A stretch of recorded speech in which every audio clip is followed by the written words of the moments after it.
But we will start with the game. Ohio State 27, Michigan 9. It was, as we said, a little bit dicey early. Ohio State was doing some of the things that they have done in this game in the past, like bad penalties, struggling to punch it in, to run the ball. Struggling to stop the run. Struggling to stop the run. Turnover early in the game. Correct. So for like a quarter, you're wondering, are we going to do this again? Are we going to go through this? Is the Michigan juju going to be too much here? Ultimately, though, Ohio State did Ohio State things. We saw them throw the ball. We saw them run the ball, which is something that they want to do in this game anyway.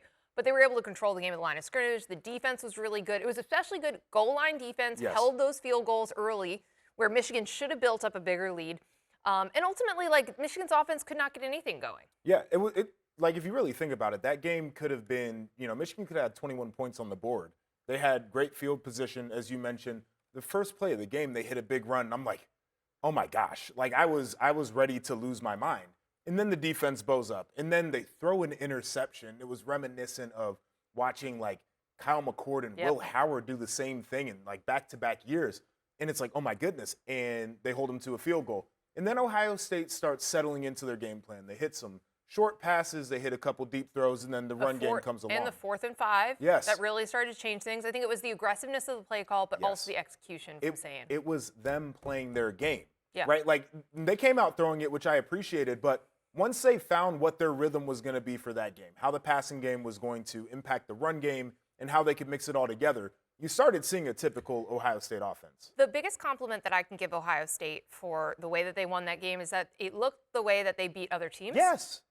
And they always would have these weird, tight, super conservative game plans for Michigan. Yes. It always felt different. And we were talking about this all week, right? Ryan Day did not talk about toughness, physicality, which we took to mean, okay, trying to run it between the tackles, which is what he's tried to do in this game before. We also, they're going to fly like they would for any road game. They're going to do all these things just like to treat it like any other Saturday, any other opponent, and it worked. And I even thought, like, it wasn't a ton of emotion from Ryan Day afterwards. No. He was kind of just letting the game speak for himself. Yes, and I think that was probably the right approach for him too, just generally. And like the Ohio State players after the game, not trying to do anything extra. It was this idea of we have to get over the hump. Yep. But we also know that we're the better football team in this game. We're supposed to win this football game the way that it is.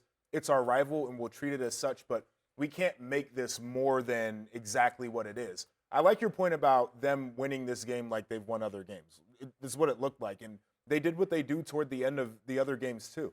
They wear teams down. Yeah. And we hadn't seen them wear out a Michigan team like that. It's usually has been the other way around. The amount of snaps that Michigan's defense had to be out there for was overwhelming. And you saw them get tired. You saw Ohio State, that 12-minute drive. Oh, yeah. Insane. It ended in a field goal, which didn't even matter, right? No. It was still 3 possessions but at that it was point. also, you take 12 minutes, and that's a Michigan offense that needed to get the ball back numerous times to be able to. 20 plays, 12 minutes, and the game was over. Now, Ohio State, I think they had over 70 reps of offense. So that's Michigan's defense literally getting worn down. The flip side of that is Michigan only had 40-some-odd plays on offense. It's the thing that Ohio State's defense has done extremely well is they get on the field, they do their work, and they get their behinds back to the sideline because they got to stop. Like, that's just what they do. Yeah, and again, goal, like, in the red zone, goal line defense, all of that stuff is very, very good, and they are able to get those stops when they need them. We'd wondered, hey, what's Ohio State going to be like in a close game? It was close for a little bit, but ultimately not. So we're still, maybe Indiana will give them a game. Vegas thinks that they will give them more of a game. Right.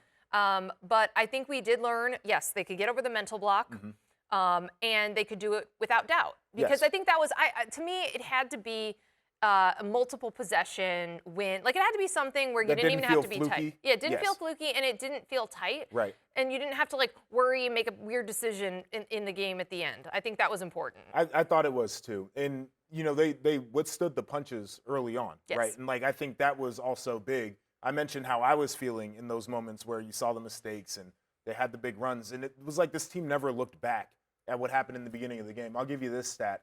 Is the run game felt like it was going to be an issue. Michigan ran it for 100 yards in the first half of that game.